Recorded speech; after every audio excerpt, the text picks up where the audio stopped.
This is a talk about how the West is run. It has the modest goal of completely upending your understanding of the nature of governance in the West. It's based on a tip from Nick Hudson, for which I'm immensely grateful, to visit escapekey.substack.com. And I suggest that you all write that down right this very minute, escapekey.substack.com. So, what if we are all wrong? What if the enemy of freedom is not force and fraud, or evil governments, or demagogues, or criminals?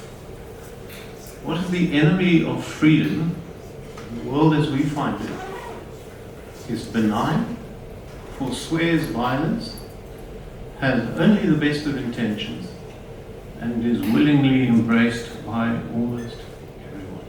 What if the enemy of freedom uses our hallowed free market, respects the rule of law, seeks universal peace and flourishing, and is embedded in the very fabric of our Western society and its institutions? What if my favorite, consent, is irrelevant? What if property is conditional?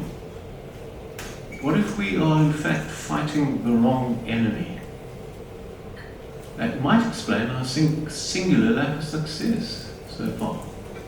So my core thesis is that democracy has been systematically replaced by technocratic control through a 200-year evolution of financial architecture, and weaponized to create compliance without consent. I suspect I may have to justify that. Let's see. Quick history. From banking to total control. Bank of England created the first clearinghouse in the 1800s.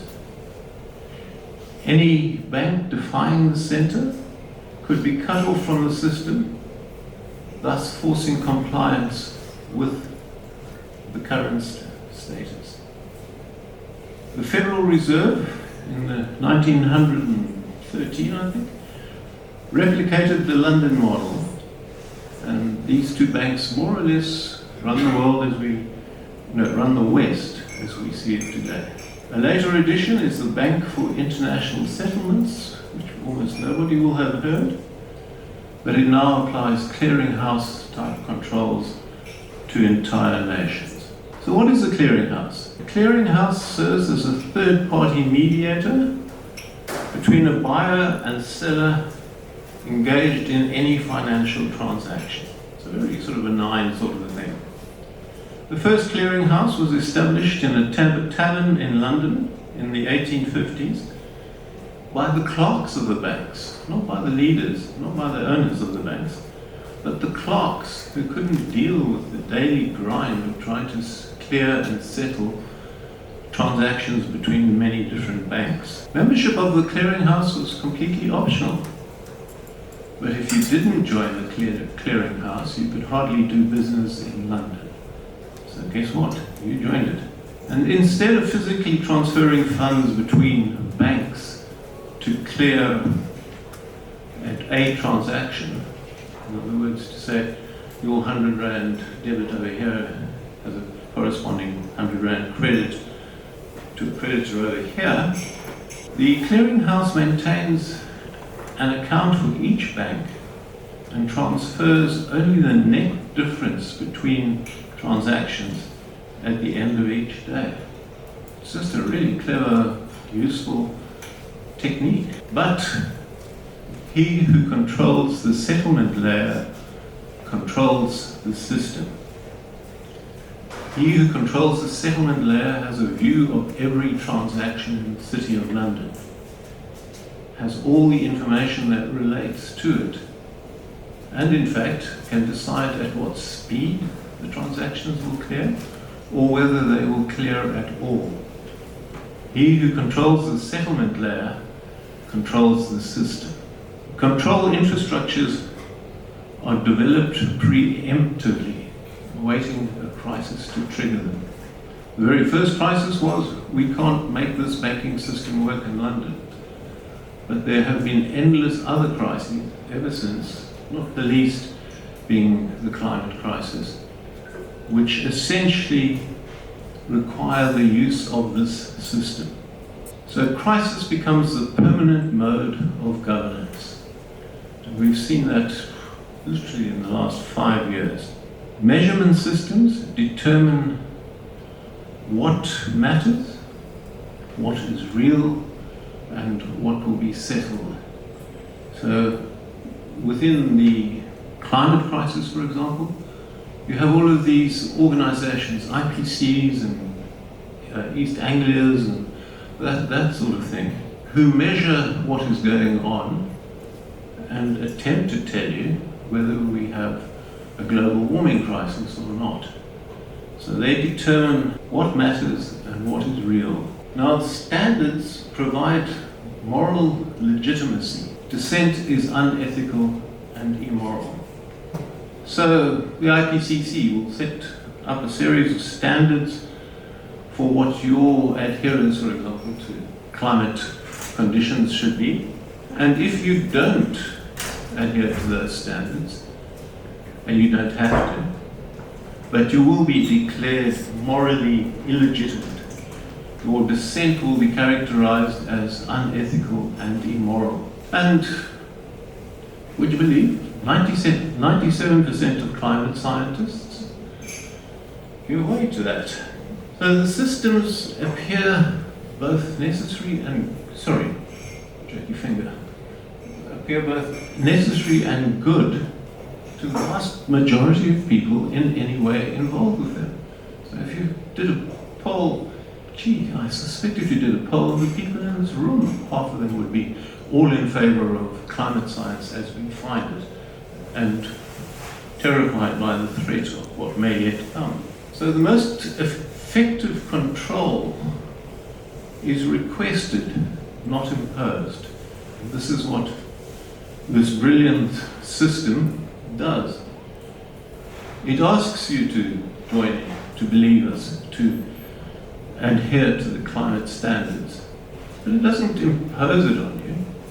It expects you to join on your own free will. And this whole clearinghouse philosophy applies to finance, health, climate, even AI is identically applied across all of those domains. And as with AI, the complexity is so high that it disables any intuitive critique. So, as I said, it's universally applied. Medical boards and insurance codes act as clearinghouses. Here are the diseases you are allowed to have that we will pay for. And how do we enforce it? Well, if you don't go along with it, we don't pay for you. And that is the most effective system of enforcement, which you will go along with. You will go along with it. Academia, grant systems, peer review, act as gatekeepers to the system. You can't get a grant for climate issues unless you concur with 97% of the climate scientists. So you don't have to concur. You don't have to betrayal of your scientific principles. But if you don't, we won't give you any money. And that works like a bomb. Media, hardly worth even talking about, but business is the one that it really hurts.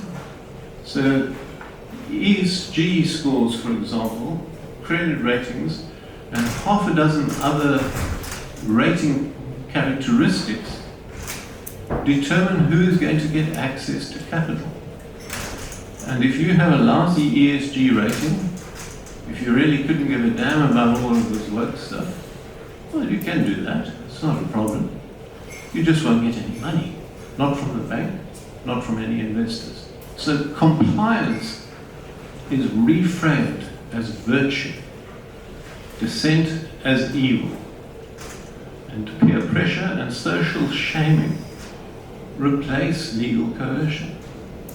Hence, you don't need the idea of a dominant government coercing you to look at your carbon credit situation.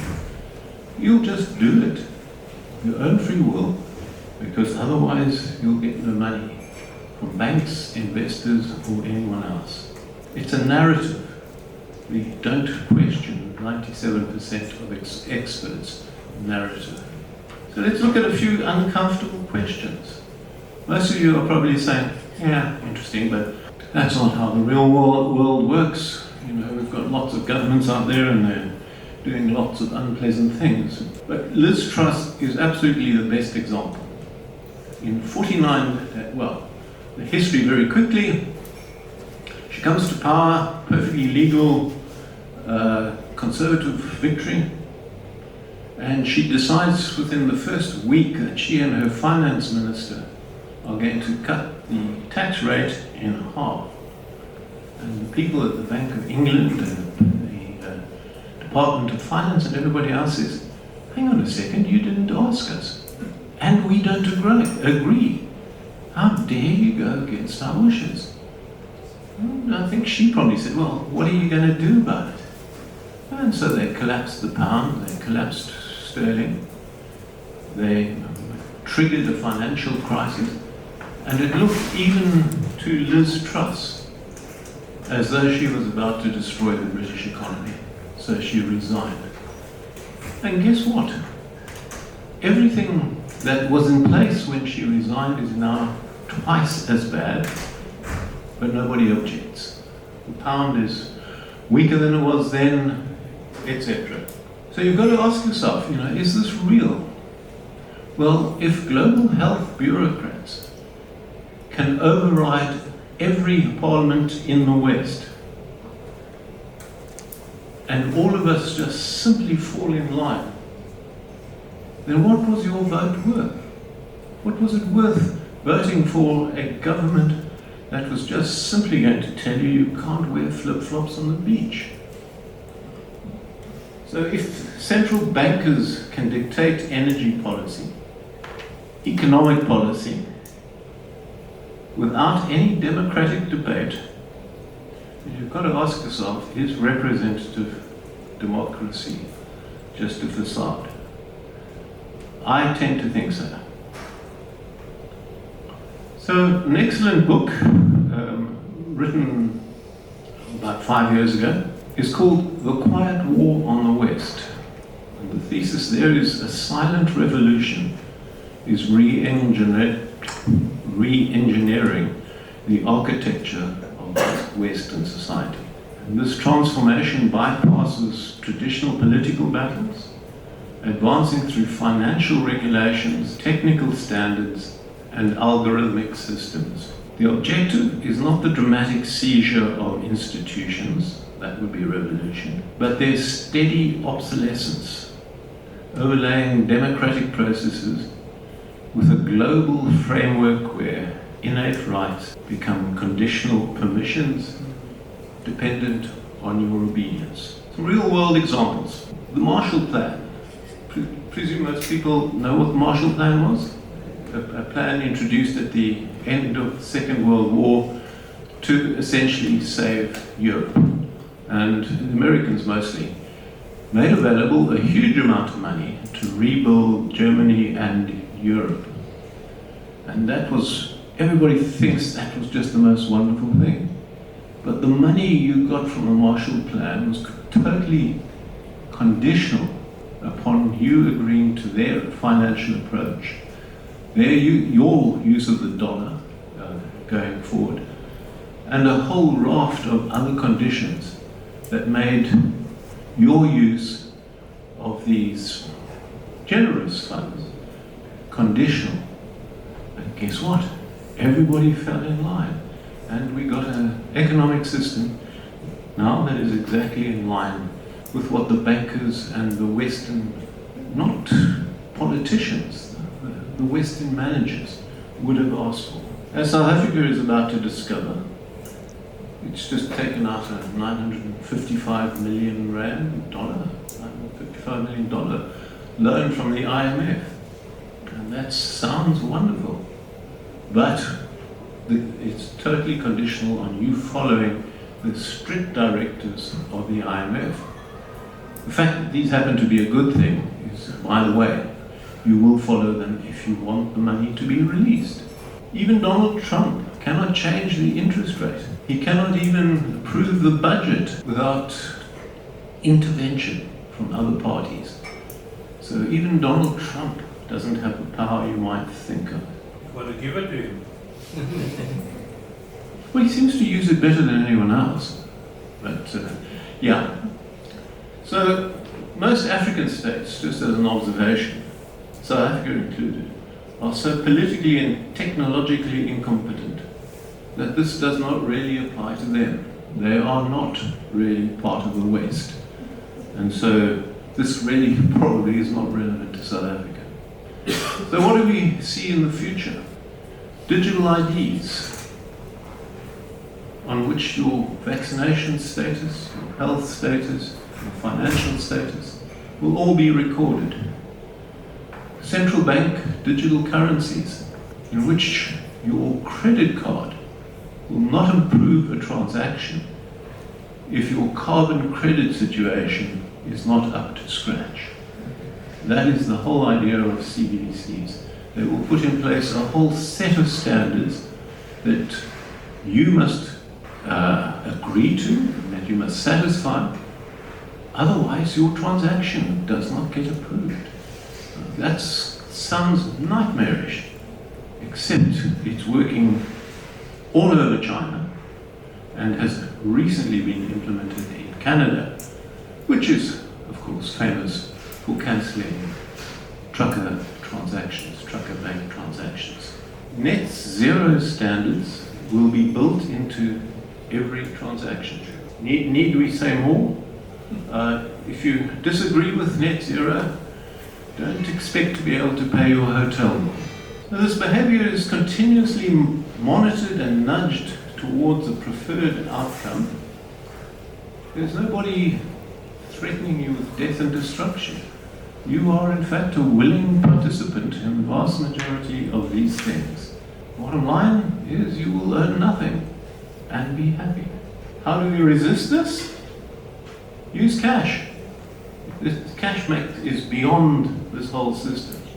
Build parallel systems. Don't only accept the banking systems. Practice peaceful non-compliance. Support truth tellers like me. Build genuine local communities of resistance and maintain spaces free from digital surveillance. I wonder how many times everybody in this room has been photographed today by somebody else. So a new acronym to go along with TANSTAFL, POFIEV. The price of freedom is eternal vigilance. And that just happens to be the name of the Substack from which I get most of this information. So the bottom line is that a 200-year financial control system has evolved into a total social architecture. What appears as expert guidance is actually the replacement of democratic accountability with technocratic authority. The cage is built. They're now convincing you and us to love it before they lock it.